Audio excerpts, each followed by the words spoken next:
আসসালামু আলাইকুম প্রিয় দর্শক, অন্যমঞ্চে আলোচনায় আপনাদের সকলকে আমন্ত্রণ জানাচ্ছি। আগের ভিডিওতে আমরা জানিয়েছিলাম 9ই আগস্ট বিকেলে ঢাকায় এসেছেন ভারতীয় 4 গোয়েন্দা কর্মকর্তা।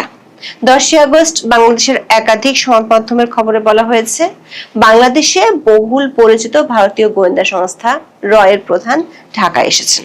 সূত্রগুলো বলছে, একদিনের সফরে ঢাকায় এসেই ভারতীয় এই গোয়েন্দা কর্মকর্তারা বেশ কিছু হাই প্রোফাইল বৈঠক করেছেন। শুধু হাই প্রোফাইল বৈঠকই নয়, ভারতীয় সংবাদ মাধ্যম নর্থ ইস্ট নিউজ যারা প্রথম খবরটি ব্রেক করেছিল, তারা ভারতীয় গোয়েন্দাদের ঢাকার বৈঠক নিয়ে বেশ কিছু চমকপ্রদ তথ্য দিয়েছেন। নর্থ ইস্ট নিউজ বলছে, সফরে আসা 4 জনের মধ্যে 2 জন ভারতীয় গোয়েন্দা কর্মকর্তা 10ই আগস্ট ঢাকায় সচিবালয়ে গিয়ে বাংলাদেশের প্রধানমন্ত্রী তারেক রহমানের সাথে বৈঠক করেছেন। যদিও ভারতীয় গোয়েন্দা কর্মকর্তাদের বাংলাদেশ সফর এবং তাদের বৈঠক কিংবা ঢাকার তৎপরতা নিয়ে ভারত কিংবা বাংলাদেশ কোনো পক্ষ থেকে কিছুই বলা হয়নি। আবার গণমাধ্যমে যেসব খবর প্রকাশিত হচ্ছে তা উড়িয়েও দেওয়া হয়নি। নর্থ ইস্ট নিউজের খবরে দাবি করা হয়েছে, শেখ হাসিনার প্রত্যাবর্তন কিংবা তার ফেরার পর নিরাপত্তার বিষয়টি নিয়ে কথা বলতে ভারতীয় কর্মকর্তারা ঢাকায় এসেছেন। ভারতীয় গোয়েন্দাদের সাথে বৈঠকের পর বাংলাদেশের প্রধানমন্ত্রীর সাথে বৈঠক করেছেন ভারতীয় হাই কমিশনার দীনেশ ত্রিবেদী। 5ই আগস্ট শেখ হাসিনার দিল্লিতে সংবাদ সম্মেলনে বক্তব্য দেওয়ার পর দুই দেশের সম্পর্কের মধ্যে যে উত্তেজনার পারদ বেড়েছে, সেটি কমানোর জন্য তারেক রহমান ও দীনেশ ত্রিবেদীর মধ্যকার এই বৈঠকটির দিকে কূটনৈতিক ও রাজনৈতিক মহলের অনেকের চোখ ছিল। তারেক রহমান শেষ পর্যন্ত দিল্লিতে যাচ্ছেন কিনা বৈঠক শেষে দীনেশ ত্রিবেদীর বিষয়টি খোলাসা না করলেও সবকিছু যে ঠিক হয়ে যাবে সে ব্যাপারে তিনি কনফিডেন্ট বলে দাবি করেছেন। অন্যদিকে বাংলাদেশের পররাষ্ট্রমন্ত্রী সাংবাদিকদের বলেছেন, তারেক রহমানের সফর নিয়ে এখনো কোনো সিদ্ধান্ত হয়নি। বিস্তারিত জানতে চলুন যাওয়া যাক বিশ্লেষণে।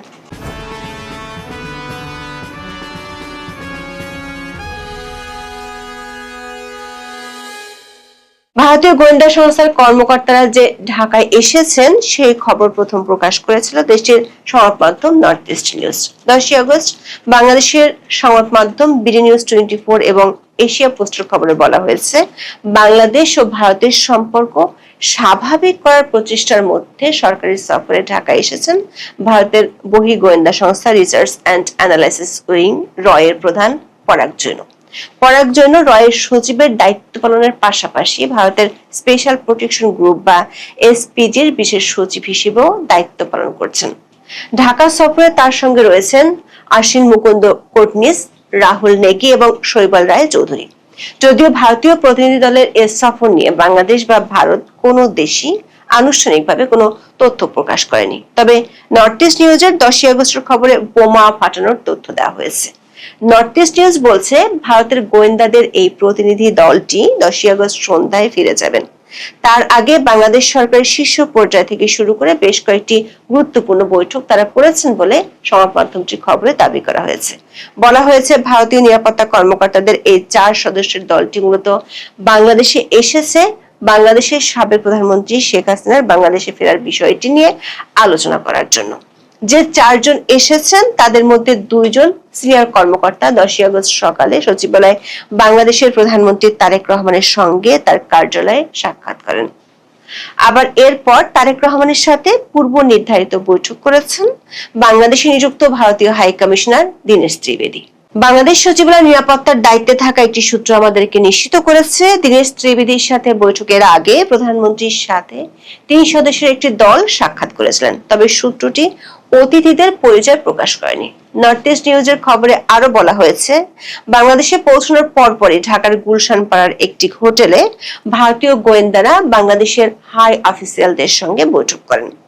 ওই বৈঠকে ছিলেন ভারতীয় 2 কর্মকর্তা। নর্থ ইস্ট নিউজ যে খবর দিচ্ছে তার মূল কথা হলো, শেখ হাসিনার বাংলাদেশের প্রত্যাবর্তনকে ঘিরে বাংলাদেশের সর্বোচ্চ পর্যায়ে কথা বলতে ভারতের সর্বোচ্চ পর্যায়ের গোয়েন্দা কর্মকর্তারা ঢাকায় জটিকা সফরে এসেছেন।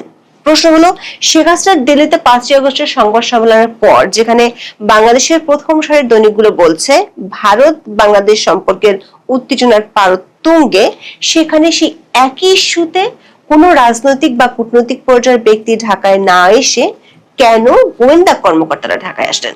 সংশ্লিষ্ট একটি সূত্র বলছে, শেখ হাসিনা ঢাকায় ফেরার বিষয়টি রাজনৈতিক সমঝোতার মাধ্যমে হওয়ার সম্ভাবনা সবচেয়ে বেশি। সেটি হলে বাংলাদেশের সাবেক প্রধানমন্ত্রী বাংলাদেশে ফেরার পর তার নিরাপত্তার বিষয়টি সবচেয়ে গুরুত্বপূর্ণ ইস্যুগুলোর মধ্যে একটি। নর্থ ইস্ট নিউজের খবরে এই বিষয়টির প্রতি ইঙ্গিত করা হয়েছে। এর আগে চলতি বছরের মার্চে বাংলাদেশের ডিজিএফ এর প্রধান মেজর জেনারেল কায়সার রশিদ চৌধুরী নয়াদিল্লি সফর করেছিলেন। এই সফরটি দুই দেশের মধ্যে রাজনৈতিক পট পরিবর্তনের পর নিরাপত্তা সহযোগিতা পুনরুজ্জীবিত করার একটি গুরুত্বপূর্ণ পদক্ষেপ হিসেবে বিবেচিত হয়। তখন ভারতের সামরিক গোয়েন্দা প্রধান লেফটেন্যান্ট জেনারেল আর.এস. রমনের সঙ্গে দীর্ঘ বৈঠক করেছিলেন মেজর জেনারেল কায়সার রশিদ চৌধুরী। সংশ্লিষ্ট মহলগুলো বলছে, বাংলাদেশের সাবেক প্রধানমন্ত্রী শেখ হাসিনা গত 10 জুলাই থেকে যতগুলো সাক্ষাৎকার দিয়েছেন সবগুলোতে বলেছেন তিনি বাংলাদেশে ফিরে কোর্টে গিয়ে আত্মসমর্পণ করতে চান এবং আইনি লড়াই লড়তে চান। এমনকি তাকে মেরে ফেলা হতে পারে কিংবা গ্রেপ্তার করা হতে পারে এমন আশঙ্কা সত্ত্বেও তিনি দেশে ফেরার কথা বলেছেন। সেক্ষেত্রে দেশে ফেরার পর তার নিরাপত্তা ব্যবস্থা কেমন হবে তার আগে সবচেয়ে গুরুত্বপূর্ণ দুটি বিষয় সুরাহা হতে হবে। একটি হলো শেখ হাসিনা কিভাবে বা কোন স্ট্যাটাসে ফিরবেন, মানে তার কি প্রত্যর্পণ হবে নাকি তিনি প্রত্যাবর্তন করবেন। আর 2 নম্বর হলো বাংলাদেশের প্রধানমন্ত্রী তারেক রহমান ভারতের প্রধানমন্ত্রী নরেন্দ্র মোদীর আমন্ত্রণে ব্রিক্স এর সম্মেলনে যোগ দিতে সেপ্টেম্বরে দিল্লি যাচ্ছেন কিনা।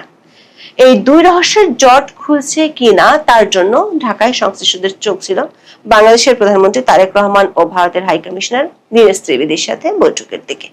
সোমবার সকালে সেই বৈঠকটি হয়েছে। বৈঠক থেকে বেরিয়ে ভারতীয় হাই কমিশনার সাংবাদিকদের বলেছেন, খুব ভালো আলোচনা হয়েছে, তার কাছে সবই ইতিবাচক মনে হয়েছে। যদিও তারেক রহমান 12 সেপ্টেম্বর শুরু হতে যাওয়া ব্রিক্স শীর্ষ সম্মেলনে যোগ দিতে যাচ্ছেন কিনা তার সরাসরি কোনো উত্তর দেননি ভারতের সাবেক মন্ত্রী দীনেশ ত্রিবেদী। বলেছেন, prime minister of India looking forward এবং ইতিবাচক হিসেবে দেখছেন। দুই নেতা একসঙ্গে বসে আলোচনা হলে সব সমস্যার সমাধান হয়ে যেতে পারে। ভারত বাংলাদেশের মধ্যকার আলোচনা কেমন হতে যাচ্ছে সে সম্পর্কে কিছুটা ইঙ্গিত দিয়েছেন দীনেশ ত্রিবেদী। বলেছেন, ভালো সম্পর্ক হলো উইন উইন সিচুয়েশন। দুই দেশের মধ্যে যা হিস্ট্রিক্যাল সম্পর্ক আছে ওটা তো আপনি বদলাতে পারবেন না, নেইবারহুড তো বদলাতে পারবেন না। সেজন্য দেশ দুটি বর্ডার শেয়ার করে না, বরং স্বপ্ন শেয়ার করে বলে দাবি করেছেন তিনি। দীনেশ ত্রিবেদী সচিবালয়ে বাংলাদেশের স্বরাষ্ট্রমন্ত্রী সালাউদ্দিন আহমেদের সাথেও বৈঠক করেছেন। ভারতীয় হাই কমিশনার নিজে খুব কনফিডেন্ট বা আত্মবিশ্বাসী বলে দাবি করে বলেছেন, তার মনে হচ্ছে আগামী দিন ভালোই হবে। ইস্যুটা শর্ট আউট করতেই হবে দুদিক থেকে। কূটনৈতিক একাধিক সূত্র বলছে, বাংলাদেশ সরকার চায় শেখ হাসিনার প্রত্যর্পণ আর ভারত সরকার বলছে প্রত্যাবর্তন, মানে শেখ হাসিনা যেভাবে বাংলাদেশ থেকে গিয়েছেন সেভাবে ফিরে আসবেন বাংলাদেশে। শেখ হাসিনা বাংলাদেশের প্রতিরক্ষা বাহিনীর বিমানে করে যখন গিয়েছিলেন তখন তিনি কোনো মামলার আসামি ছিলেন না। ভারতীয় সংবাদ মাধ্যম দ্য ওয়ালের খবরে বলা হয়েছে, ঢাকার দাবি হলো সাবেক প্রধানমন্ত্রীকে একজন সাজাপ্রাপ্ত আসামি হিসেবে ভারতের পুলিশ গ্রেপ্তার করে বাংলাদেশের হাতে তুলে দিক। ভারত ও বাংলাদেশ সরকারের দুই পক্ষের এই প্রত্যর্পণ এবং প্রত্যাবর্তনের বিষয়টি আমরা আগের ভিডিওতে উল্লেখ করেছিলাম। সোমবার সচিবালয়ে বাংলাদেশের প্রধানমন্ত্রী তারেক রহমানের সঙ্গে ভারতীয় হাই কমিশনার বৈঠক শেষে প্রেস ব্রিফিং করেছেন বাংলাদেশের পররাষ্ট্রমন্ত্রী খলিলুর রহমান। বাংলাদেশের পক্ষ থেকে দণ্ডপ্রাপ্ত আসামি শেখ হাসিনার প্রত্যর্পণ প্রক্রিয়া ত্বরান্বিত করতে ভারতকে তাগিদ দেওয়া হয়েছে বলে জানিয়েছেন পররাষ্ট্রমন্ত্রী খলিলুর রহমান। এছাড়া ওসমান হাদির হত্যাকারীদের প্রত্যর্পণ করানোর ব্যাপারে ভারতকে বলা হয়েছে বলে জানান মন্ত্রী। এ বিষয়ে ভারত যেসব কাগজপত্র চেয়েছিল সেগুলো দেওয়া হয়েছে বলে জানান তিনি। ভারতীয় সংবাদ মাধ্যম দ্য ওয়াল লিখেছে, শেখ হাসিনা ভারতের কাছে একজন অতিথি, তিনি পলাতক ব্যক্তি হিসেবে ভারতে যাননি। বাংলাদেশ বিমান বাহিনীর বিমান তাকে দিল্লি পৌঁছে দিয়ে গিয়েছে।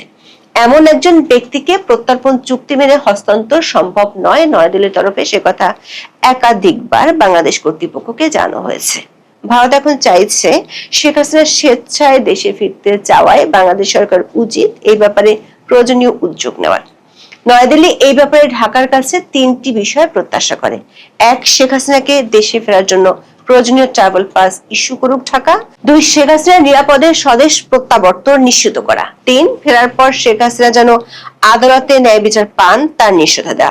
নর্থ ইস্ট নিউজ এবং দ্য ওয়াল দুটি সংবাদ মাধ্যমের খবরে বলা হয়েছে, বাংলাদেশে যে ভারতীয় হাই প্রোফাইল গোয়েন্দা কর্মকর্তারা এসেছেন তারা দিল্লিতে ফিরে গিয়ে রাজনৈতিক নেতৃত্বকে গোটা বিষয়টি সম্পর্কে অবহিত করবেন। নর্থ ইস্ট নিউজ বলছে, ভারত ও বাংলাদেশের মধ্যে কূটনৈতিক অচলাবস্থার কারণে 4 সদস্যের একটি কর্মকর্তার দল ঢাকায় পাঠানোর সিদ্ধান্ত নেওয়া জরুরি ছিল। সংবাদ মাধ্যমটি খবরের একেবারে শেষ দিকে আরো একটি চমকপ্রদ তথ্য দিয়েছে। সেটি হলো, শেষ পর্যন্ত তারেক রহমান ব্রিক্সের সম্মেলনে যোগ দিতে পারেন এবং সেখান থেকে ফেরার পর শেখ হাসিনার ফেরার দিনক্ষণ আরো এগিয়ে আসতে পারে। তবে নর্থ ইস্ট নিউজের শেষ দিকে এই তথ্যটি আমরা নিজস্ব সূত্রে স্বাধীনভাবে যাচাই করতে পারিনি। তা সত্ত্বেও কূটনৈতিক একটি সূত্র নিশ্চিত করেছে, দীনেশ ত্রিবেদীর সাথে তারেক রহমানের বৈঠকে 4টি বিষয় নিয়ে আলোচনা হয়েছে। তার মধ্যে একটি বিষয় রাজনৈতিক, একটি পানি বন্টন সংক্রান্ত এবং আরেকটি বাণিজ্য ও জ্বালানি সংক্রান্ত। আর এসব ইস্যুর পরিণতি যে দিল্লি সফরে গিয়ে ঠেকবে সেটিও বৈঠকে আলোচনা হয়েছে বলে সূত্রটি নিশ্চিত করেছে। বাংলাদেশের পররাষ্ট্রমন্ত্রী খলিলুর রহমানের কাছে ঢাকায় সাংবাদিকরা প্রশ্ন রেখেছিলেন, ভারতের সঙ্গে কবে নাগাদ সম্পর্ক স্বাভাবিক হবে। ভারত বাংলাদেশের প্রধানমন্ত্রীকে 2 দফা দাওয়াত দিয়েছেন, 1 দফা বিমস্টেকে আর 1 দফা দ্বিপক্ষীয়। আপনারা কি এই দাওয়াতের কোনোটা গ্রহণ করবেন? জবাবে পররাষ্ট্রমন্ত্রী খলিলুর রহমান বলেন, প্রথম কথা হচ্ছে তিনি গণক নন, সুতরাং বলতে পারবেন না কবে নাগাদ সম্পর্ক স্বাভাবিক হবে। যার অর্থ হলো পররাষ্ট্রমন্ত্রী পরোক্ষভাবে হলেও স্বীকার করে নিলেন ভারতের সাথে বাংলাদেশের সম্পর্ক ঠিকঠাক নেই। পররাষ্ট্রমন্ত্রী আরো বলেছেন, 2 নম্বর বিষয় হলো প্রধানমন্ত্রীকে বিমস্টেকে দাওয়াত দেওয়া হয়নি, দাওয়াত দেওয়া হয়েছে চেয়ারপারসন অব বিমস্টেককে। এর আগে ভারতীয় প্রধানমন্ত্রী নরেন্দ্র মোদী বাংলাদেশের প্রধানমন্ত্রীকে একটি চিঠি লিখেছিলেন, যা সরকার গঠনের দিন হস্তান্তর করা হয়েছিল। সেখানে তিনি আমন্ত্রণ জানিয়েছিলেন। সাংবাদিকরা আবার প্রশ্ন করেন, সোমবারের বৈঠকে ভারত সফরের বিষয়ে আলোচনা বা সিদ্ধান্ত হয়েছে কিনা। জবাবে পররাষ্ট্রমন্ত্রী বলেন, না, তার এখনো এ বিষয়ে কোনো নীতিগত সিদ্ধান্ত নেননি। সবশেষ 2 দেশের সম্পর্ক এগিয়ে নিয়ে যাওয়ার জন্য যে পরিবেশ প্রয়োজন সেই পরিবেশ সৃষ্টির ব্যাপারে গুরুত্ব আরোপ করা হয়েছে বলে জানান পররাষ্ট্রমন্ত্রী। যার অর্থ হলো, বাংলাদেশের তারেক রহমানের বিদেশ সফরের সম্ভাবনা পুরোপুরি খারিজ করে দেননি বাংলাদেশের পররাষ্ট্রমন্ত্রী। এখন এ পর্যন্ত। সবাই ভালো থাকুন, সুস্থ থাকুন, নিরাপদে থাকুন। দেখা হবে আগামী পর্বে।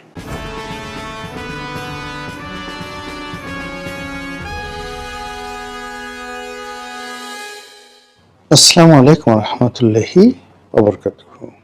সম্মানিত দর্শক, বাংলাদেশের সকল বিমানবন্দরগুলোতে রেড অ্যালার্ট জারি করা হয়েছে। এর আগে পুলিশ তাদের নিজেদের জন্য রেড অ্যালার্ট জারি করেছে বলে বিভিন্ন সামাজিক মাধ্যমে খবর এসেছে। বাস্তবতা হলো যে বাংলাদেশের অভ্যন্তরে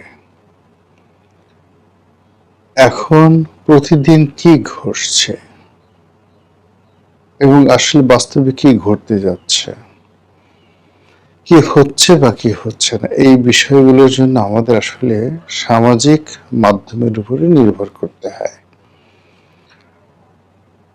আমরা যারা পাঠক আছি বা আমরা যারা জানতে চাই, এখন মূল ধারার যে পত্রিকাগুলো আছে তাদের যে প্রিন্ট ভার্সন, সেই প্রিন্ট ভার্সন খুব অল্প মানুষ আমরা পড়ছি।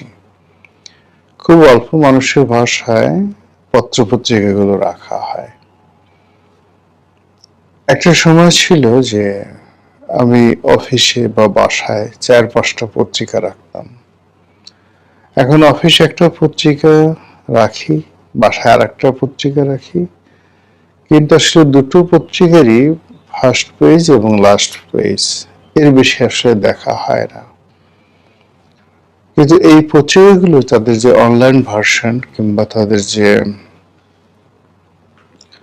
ফটো কার্ডগুলো আমরা সামাজিক মাধ্যমে দেখি, ওটাই আমাদের কাছে বেশি আকর্ষণীয় মনে হয়, তাদের যে ডিজিটাল ভার্সন। আবার সেই ডিজিটাল ভার্সনগুলোকে বিভিন্ন যারা গুজব বাস রয়েছে তারা এতটা বিকৃত করে, এমন ভাবে প্রচার করে যে আপনি কোনটা যে সঠিক আর কোনটা মিথ্যা, কোনটা যে পত্রিকার অরিজিনাল ফটো কাট আর কোনটা না, এটা অনেক সময় আসলে আপনি খুব সতর্ক না হলে খেয়াল করতে পারবেন না। মাঝে মধ্যে অবস্থা এমন হয়ে যায় যে একটা মিথ্যা খবর পত্রিকার নামে চালিয়ে দেওয়া হয় এতটা গুরুত্ব সহকারে যে পরবর্তীতে সেই পত্রিকা কর্তৃপক্ষ আবার আলাদা বিজ্ঞাপন দিয়ে আলাদা ফটো কাট করে বলতে হয় যে আমরা এই কথাগুলো বলিনি।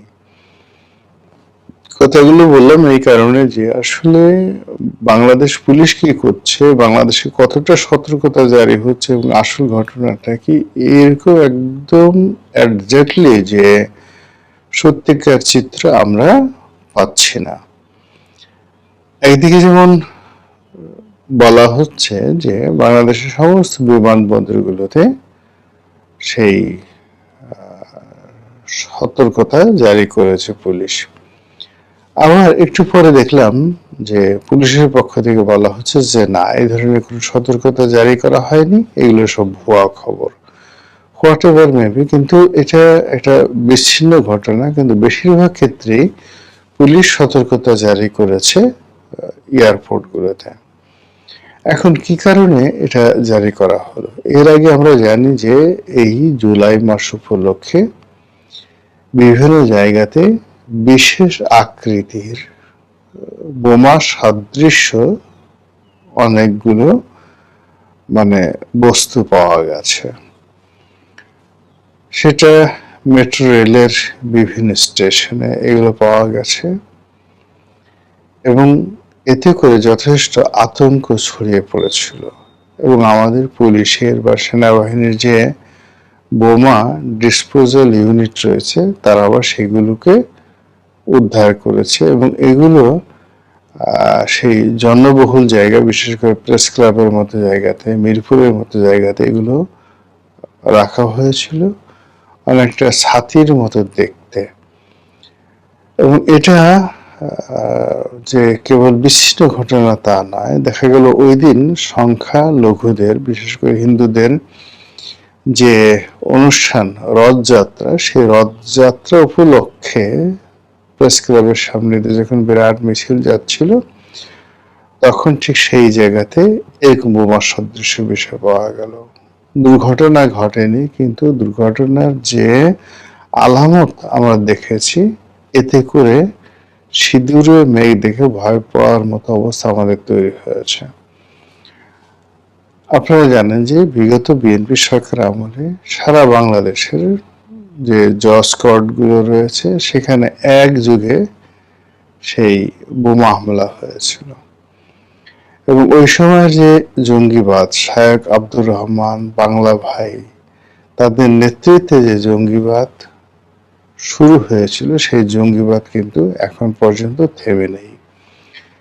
শেখ হাসিনার জামানাতে এই জঙ্গিবাদকে নিয়ে একদিকে ব্যবসা হয়েছে, অন্যদিকে সরকারকে জিম্মি করেছে, অন্যদিকে জনগণকে জিম্মি করা হয়েছে, আবার অন্যদিকে সরকার এবং রাষ্ট্র তারা ইচ্ছাকৃতভাবে হোক কিংবা নাটক তৈরি করার জন্য হোক এই জঙ্গিবাদ নিয়ে বহু নিরীহ মানুষের জীবন তছনছ করে দিয়েছে। এটা হলো বাস্তবতা। অনেকে বলেন যে এই কাজ করার ফলে পুলিশের যে কতগুলো দুর্নীতিবাজ কর্মকর্তা তারা যথেষ্ট টাকা পয়সা উপার্জন করেছে। অনেকে বলেন যে এই জঙ্গিকে ট্রাম্প কার্ড হিসেবে ব্যবহার করে শেখ হাসিনা সরকার পশ্চিমা দুনিয়ার কাছে নিজেদের যে গ্রহণযোগ্যতা বা তারা ছাড়া যে এই রাষ্ট্র, এই সরকার চলবে না, এইরকম একটা অবস্থা তারা প্রমাণ করার চেষ্টা করেছে। তো সেই যে কাজগুলো করেছে এটা যে একেবারে সর্বাংশে মিথ্যা তা নয়। জেলখানাতে বহু সংখ্যক উগ্রপন্থী লোকজন ছিলেন এবং বাংলাদেশে হলি আর্টিজানের মতো দুর্ঘটনা ঘটেছে, মারাত্মক দুর্ঘটনা ঘটেছে। এই দেশে এখন পশ্চিমারা বলছে, পাকিস্তানি বলছে, ইসরায়েল বলছে যে এখানে আইএস এর ট্রেনিং সেন্টার আছে। এখানে হরকাতুল জিহাদ থেকে শুরু করে পাকিস্তানের তেহরিকি যে তালেবানে অফ পাকিস্তান টিটিপি, তো সেই সংগঠনের ট্রেনিং সেন্টার এখানে আছে।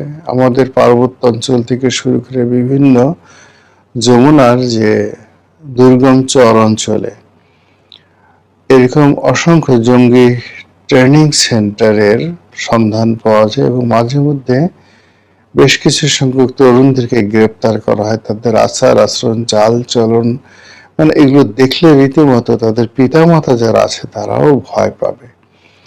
ফলে এই যে এই মুহূর্তে সরকার যে দুর্বল একটি অবস্থানে রয়েছে, এতে কোনো সন্দেহ নেই। নাজুক অবস্থায় আছে দেশের আইন শৃঙ্খলা পরিস্থিতি।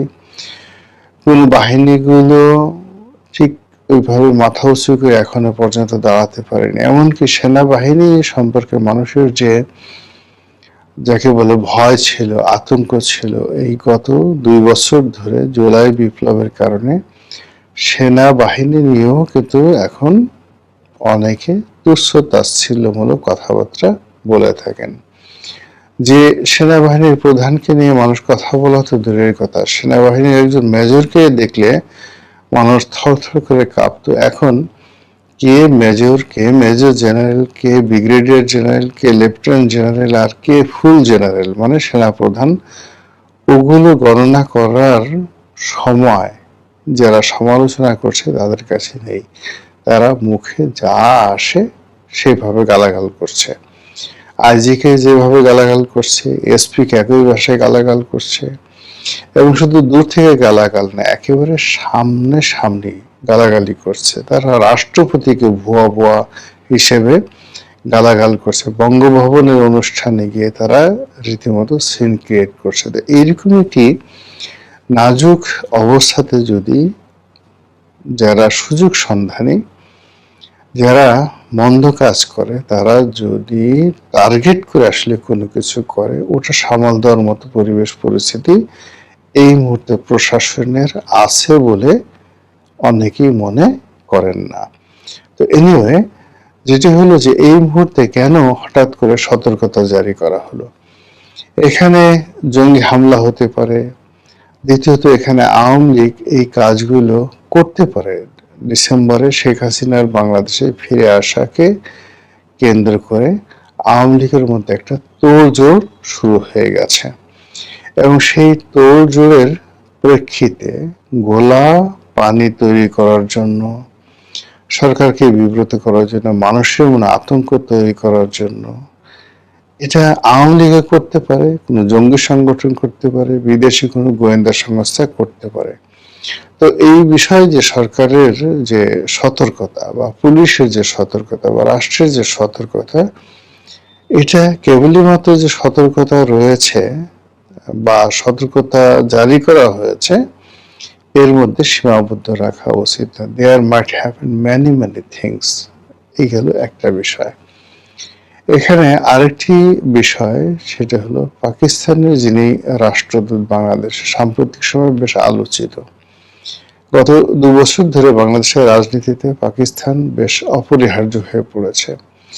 তাদের সঙ্গে রাষ্ট্রীয় পর্যায়ে ভালো সম্পর্ক, পাকিস্তান ভ্রমণ, পাকিস্তানের সঙ্গে আমাদের শিক্ষা ব্যবস্থার জয়েন্ট কোলাবোরেশন, পাকিস্তানের বিশ্ববিদ্যালয়গুলোতে আমাদের ছেলেরা মেয়েরা যাতে পড়তে যায়, তারপরে পাকিস্তান থেকে আমরা যেন বিমান কিনতে পারি, গোলা অস্ত্র গোলাবারুদ কিনতে পারি, তাদের সাথে আমাদের কূটনৈতিক সম্পর্কটা যেন কন্টেম্পোরারি ভারতকে প্রেশার সৃষ্টি করার জন্য একটা কাঙ্ক্ষিত জায়গাতে আমরা নিয়ে যেতে পারি। এই জন্য ইউনূস জামানা থেকে আসলে চেষ্টা করা হচ্ছে, চীনের সঙ্গে চেষ্টা করা হচ্ছে, পাকিস্তানের সাথে চেষ্টা করা হচ্ছে।